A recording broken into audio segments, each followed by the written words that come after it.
Hey everyone, welcome to Sidetrack Adventures. This is Steve. Currently, we are in southern Arizona, and today we're going to be taking a look at a nearly forgotten battle. One that there is no monument for, and the army of the time probably didn't want it to be remembered. Because the end result of this battle would be the only United States Army fort that was captured during the war with the Chiricahua. We are currently a few miles off Arizona State Route 82 between Patagonia and Sonoita.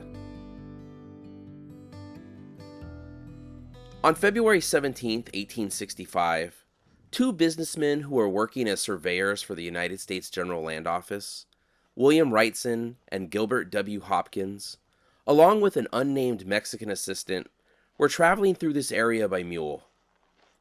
They were coming from Tubac and heading towards Fort Buchanan.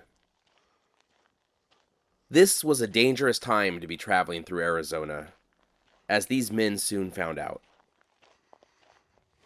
Passing through an area much like this, surrounded by hills, suddenly they began taking fire from rifles and bows. They were being attacked by dozens of Chiricahua Apache. Wrightson, Hopkins, and the Mexican tried to make a break for Fort Buchanan, which was still miles away, and a chase ensued. The reason I said an area much like this is because where we are is not likely where any of this took place, as the exact location is unknown. But where the initial attack happened would have looked similar, as there hasn't been much in the way of change here in the last 160 years.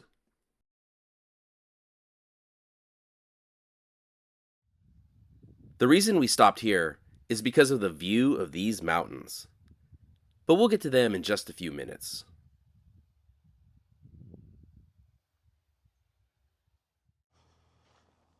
The three had nearly made it to the fort when they were overwhelmed by the Chiricahua and killed. The Army's report was that the three did not attempt to defend themselves, no gunshots were heard, and Corporal Buckley, who was in charge of the fort, later said that he didn't even know that Wrightson and Hopkins were in the area. The one thing their long flight towards the fort did accomplish was to bring dozens of Chiricahua warriors to the fort's doorstep. And that also brings us back to these mountains. Today, the two highest peaks in Arizona's Santa Rita Mountains are Mount Wrightson and Mount Hopkins, named for two of the first three killed to start the Battle of Fort Buchanan.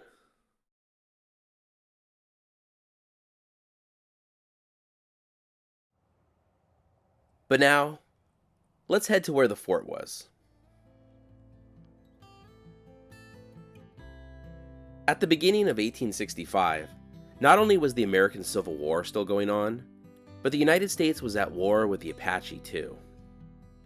The war between the United States and the Apache was the longest war in United States history, lasting roughly 36 years. Going over the war would take hours. I mean, entire books are written on the subject, but I'll try to give a brief explanation on what was going on in this area.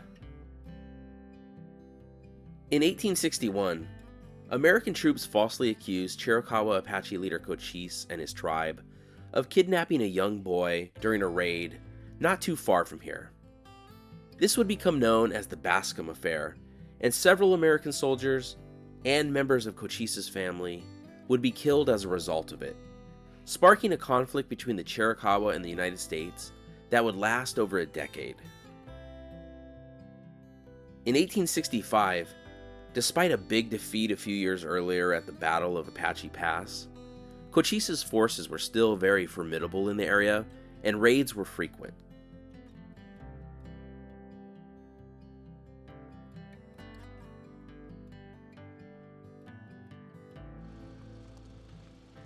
We have to sign in here as we're going to cross into private property, so we'll be limited to the road. Unfortunately, where the fort was is also on private property.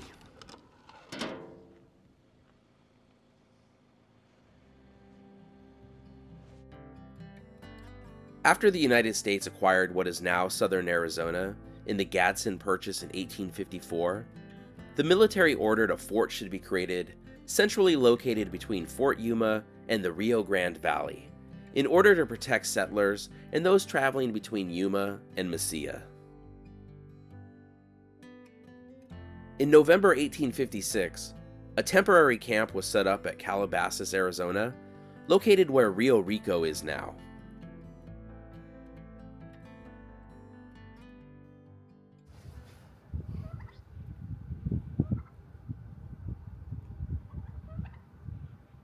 Just came across a flock of turkeys running around out here.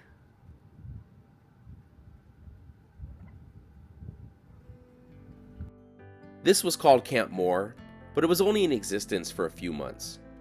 In May 1857, the camp was moved to the headwaters of the Sonoita Creek, and around the same time, renamed Fort Buchanan, in honor of President James Buchanan.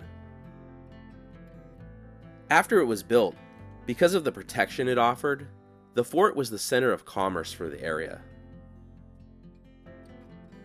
With the outbreak of the American Civil War in 1861, military leaders questioned what side the people living in this area were on, and figured it was best to abandon the fort rather than let it fall into Confederate hands. Everything that couldn't be transported was burned. A year later, when a Confederate militia arrived, they found the fort in ruins.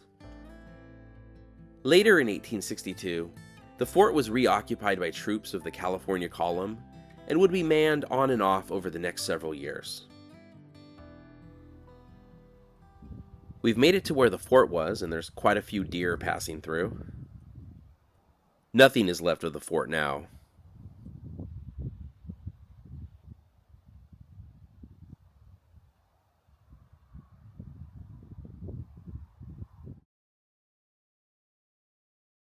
So this is where the fort was. At the time of the attack, it was staffed by 9 members of the 1st California Cavalry. Sometime before the battle, one soldier from the fort, Private George English, was sent out to hunt for food. Corporal Buckley, the fort's commander, was sitting on the porch of the sentry building, with 5 privates resting inside. 2 other soldiers were in a field cutting hay. As Buckley sat there, a Chiricahua warrior snuck up near him and opened fire, hitting Buckley in the thigh. Buckley returned fire with his revolver, killing his attacker.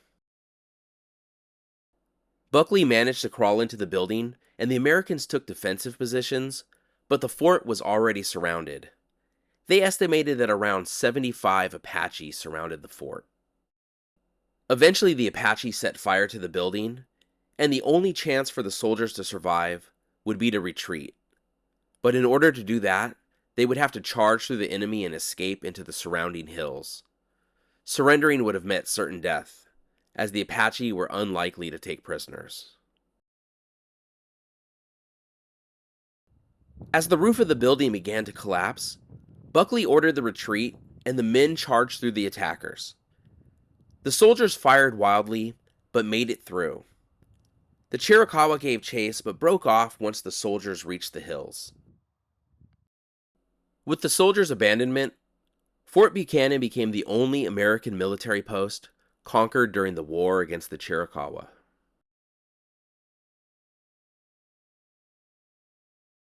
Private George English, the soldier that had been sent hunting before the attack, was never seen or heard from again and was presumed dead. The 2 soldiers that were cutting hay returned to the fort when they heard the shooting, but upon realizing it was surrounded by Apaches, they fled to the hills, rejoining their troop later.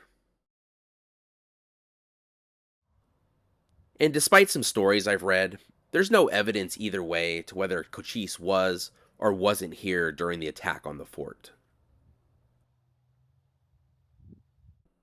In the taking of the fort, the Chiricahua captured 6 horses, 250 rounds of ammunition, 200 rations, 2 carbine rifles, and 6 United States Cavalry uniforms, and burned the fort to the ground.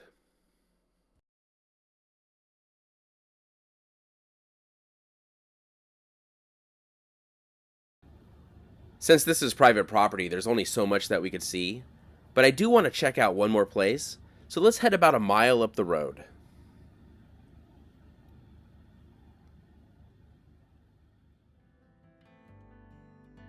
The next day, Captain John L. Merriam proceeded to the fort with 25 men. Just outside the post, the bodies of Wrightson, Hopkins, and the Mexican boy were discovered and buried. The bodies were later moved. Hopkins, for example, was reburied in Long Island, New York in April 1866. After examining the condition of Fort Buchanan, Captain Merriam ordered it abandoned and returned to Fort Tubac, where the rest of his company was stationed. 2 years later, Camp Crittenden was built a half-mile east of where Fort Buchanan was, and that's where we're heading now.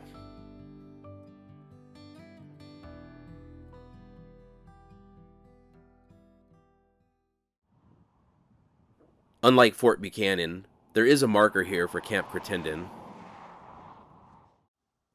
This fort was abandoned in 1873, and according to this plaque, Lieutenant Cushing was killed in 1871 fighting Cochise's band.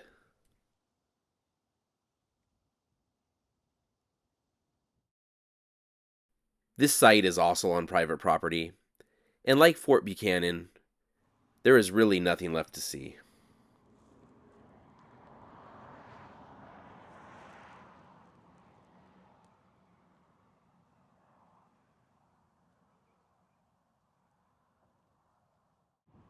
It looks like it would be easy enough to add a marker here for Fort Buchanan, but I realize there's less desire to remember the defeats.